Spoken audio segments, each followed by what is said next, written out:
What's up, y'all? Well, we're on our way home. No matter what, we were going to be on our way home today because that's just how this event was. So we're going to tell you the story. We're going to tell you what went on and what happened here. We're making this public because I had an issue. It was not fun. So anyway, as you all know, I didn't bowl very well. Very disappointed in the week. Just couldn't get anything going. Ended up right at around 200 over. I missed a bunch of spares, but we'll get into all that here in a little bit. But the week didn't start out very good. Got to the hotel, made the drive. The drive was good. Did it in pretty good time, about 6.5 hours. Nothing major.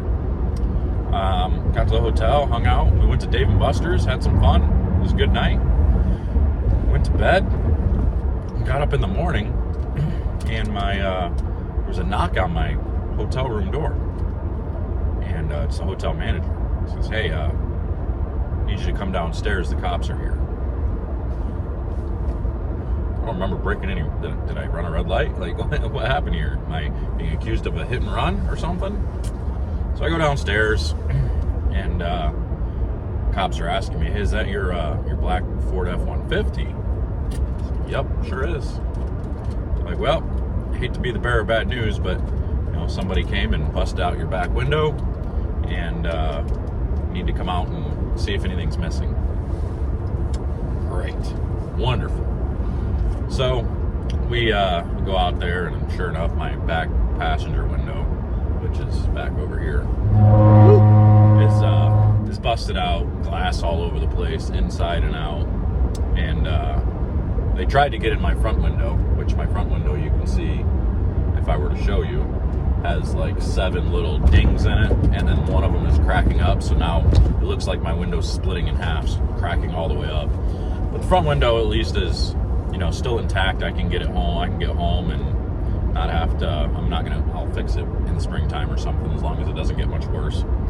But trying to fix the back window was rough. Nobody had any availability, so I'm driving looking for somebody to fix this window, and finally found a mom and pop's type place that was able to get glass in for me and put it in. And they did it in less than an hour. They were awesome. About $400 later, but yeah, price you got to pay. You're not in your hometown. Things are going to happen, so not a big deal. But the problem was, I didn't realize it at first. I'm looking around, and my first thought, the cops are like, "They didn't take anything." I'm like, man, I had a bag of change, because I emptied my change jar, put it in a Ziploc bag, and I was going to bring it along. We were going to eventually take it and cash it in, probably about $150 in it. We cash it in for the kids and take the kids to like water park or something, use the money for the kids. I'm like, well, if that's there, I'm pretty sure they didn't take anything. So that was still sitting there. They didn't take the bag of change. My glove box was open. They're like, okay, well, they probably, I wasn't the only truck. There was like 4 other trucks and then 3 cars that they were broke into in the same parking lot. Hotel doesn't have cameras or anything, so weird.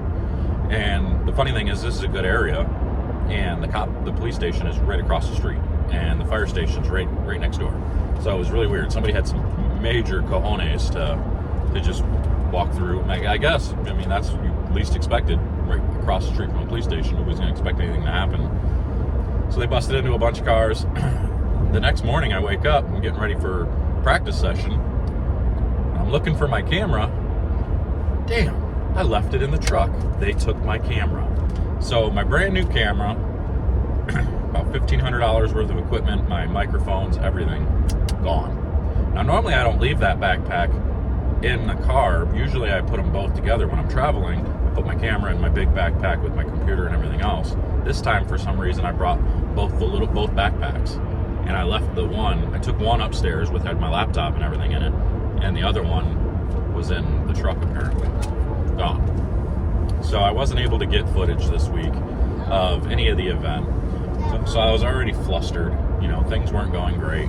I mean, I tried to be as positive about it as I could. What, buddy? Got one of those? Ugh. Tried to be as positive about the entire thing as I could. I wasn't really upset. It was just more disappointed. Like, it sucks now. I got to spend more money, buy a new camera, all that stuff. So it is what it is. Things happen. We'll we'll move on from it. Not a big deal. But unfortunately, now I had a bunch of reviews that were ready to be posted on there. All my SD cards and everything were in there, so I have to redo a bunch of reviews and all that. So I'm going to be busy working on that stuff here this week, getting those reviews and stuff ready for you guys. But yeah, so that was the start of the week. As far as bowling goes, I went into practice pretty excited because I thought my ball reaction was pretty good. On Chameleon, urethane was pretty much the play to start, it seemed.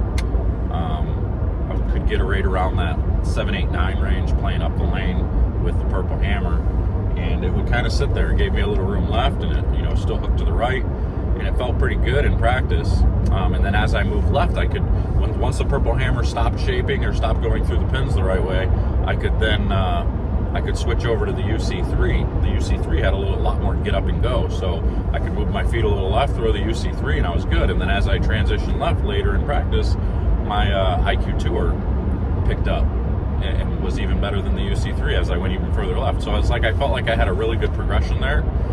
But when I came out in qualifying, from frame 1, it seemed like they just hooked so much more. I couldn't get the ball to clear the fronts as easy, so I couldn't start with the purple hammer. And I couldn't start with the UC3 because they were, they hooked so much. So the UC3 was too strong down lane, and it would have forced me too far left with it. It just wasn't going to work. So I made the decision to start with the Fantasy Days. I kind of hit the surface a little bit to smooth it out. Started with the Fantasy Days, and bowled a pretty good game to start. I think I bowled 2-teen or something to start. Nothing major. But throughout the block, I ended up leaving. In total, for all 28 games, I think I ended up being 9 4-9s. I 4-9 9 times in those 28 games. Now, that doesn't seem like much, but in the grand scheme of things, that's in 2 days. That's a lot. Like, that's rough, and probably 3 7-10s, I think. It just, the amount of wrap 10, flat 10, stone 9, over the top 7 pins. I mean, throughout the block, if you were to sit behind me, this literally felt like one of those weekends where, I don't know what happened, but it cut me off. But anyway, it was one of those days where it literally felt like anything that could go wrong did. Anytime I threw a bad shot, I literally paid the ultimate penalty, it seemed. So it just was not my weekend. Anytime I threw it bad, I had one game, my lowest game of the day, I bowled 240, or I bowled 144. I opened 4 of the 5 frames on the left lane. I averaged, I think, 5.5 pins every first shot. So I could not figure it out. I just couldn't do it. I struck every time on the other lane, couldn't figure out the left lane. I left a 3, 6, 9, 10 twice. I big forward. I left the 4, 6, 7. I just couldn't get the ball down the lane. Couldn't float it. There's just nothing I could really do. And there was something I could do. I just couldn't figure out what it was. So it was very frustrating going through these blocks and dealing with this. It's just the way it goes. And then it seemed like every time I'd put a 2 or 3 bagger together, something would happen. I'd stone 9, over the top 7, wrap 10. It just couldn't put any big streaks together. My one game that I did, I bowled 259, and I bowled 259 by starting out. I went 10 pin strike, 10 pin. Finally, I started throwing 2 balls on a different ball on each lane. Threw the altered reality on the right lane because the right lane was tighter. Almost all the right lanes were tighter one day. And then I threw the black code, or the dark code, on the left lane. And I bowled 259. So I go 10 pin strike, 10 pin, 5 or 6 bagger, and then I stone 9. Where I could have bowled 270, I ended up bowling 259. And that's just the way it went. I catch the good pairs. I bowled a couple of good games on some of the good pairs. I think I had 3 or 4 240s or better, but I had a lot of pairs where I was grinding to shoot 190 because it was like one. You're not matched up when you have the situation to where you're striking on one lane and not the other. You're just not matching up in the building when that type of thing happens, and that sucks. That's kind of the worst feeling because you don't really know what to do. And it seemed like more than half of my games I couldn't strike on one lane, but I was striking fine on another. And I don't know if that's just the cross, like the pairs you're hitting. If you're just unlucky hitting some of the bad pairs or whatnot. I don't know if that's the deal. And another thing that was really confusing is we bowled on 16 pairs of lanes, and we bowled 14 games a day. And in those 14 games, somehow we bowled on the same pairs twice. So 2 times we bowled on the same pair. And I don't know why that was even done that way. Why would we bowl on the same pair twice? That doesn't make any sense when there's 16 pairs bowling 14 games. You would think you would hit, a different pair every game. But it didn't seem to work out that way. I can't explain why. I didn't ask why. But I just don't think that's right, in my opinion. I think it should have been. I don't think you should have ever hit the same pair twice in each day. But, because if you happen to catch a bad pair, which I feel like we did, of course, you catch the bad pairs twice, then, which granted, pretty much most of the pairs were bad pairs for me because I didn't have the right ball reaction. I didn't have the right hand position. I didn't have the right ball speed. I didn't have the right, tilt. It's just I didn't do the right things to match up. And I paid the penalty, and because I'm fairly sharp, I still bowled 200 over. It's not like I, scored awful. I still had a chance going into, pretty much every block. I had a chance to make a move and do something, but just never put anything together. I just kind of grinded my way through. And unfortunately, I fell short of a check by about, 70 pins or something. So, it's not a big deal. Of course, you never like not cashing, but it's going to happen. I was due for a bad day. I was due for a bad weekend or a bad tournament. I haven't had one in a long time. So the times of, just not matching up are going to happen. So I think I kind of figured it out near the end.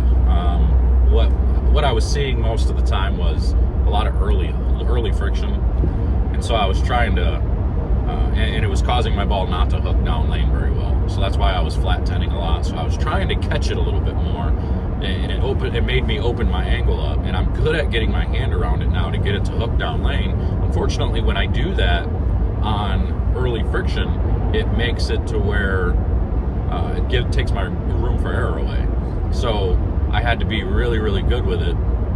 And I was kind of going up and out with it because I was trying to catch it and it was causing problems. So eventually we figured it out. In the game, I bowled 240 and 250 the last block.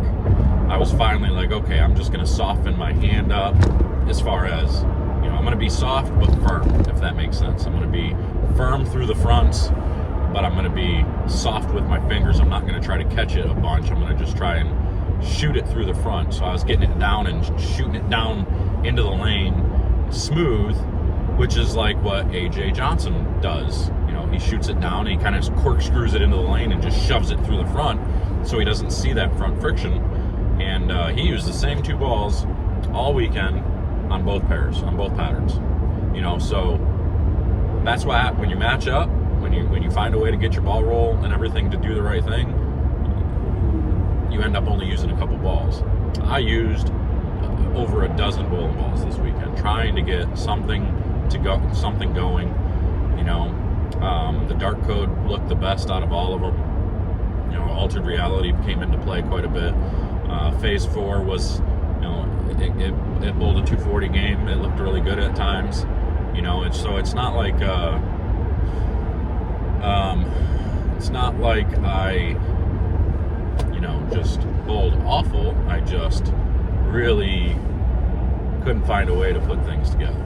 So I don't know, you live and you learn. So the next time I see the early hook and tight down lanes, I'm going to make sure I'll have to just ball up and just shoot it through the front and I'll be good to go, so I'll go with that and see what happens. But anyway, we're going to do the ball drawings. I did the ball drawings. I recorded my screen so you could see me clicking on the drawing and stuff. It's going to pick the names. So I'm going to add that here. You'll see the winners. If you are the winner, to shoot you an email sometime this week and figure out what you want for your ball. I think I like the way this ball drawing went. If you're not a member already, if you want to be involved in the next ball drawing, which would be at the US Open, then you need to make sure to become a member before then. I'm gonna start doing entries for the drawing for the next drawing. I'm just gonna go ahead and get it going and let everybody just kind of enter and give you the next couple of weeks before the World US Open to get into it. So make sure you get signed up for the membership and be involved in that next drawing. So I'm out of here. Congratulations to the winners, and we will see you guys for the next round of events and next videos and stuff.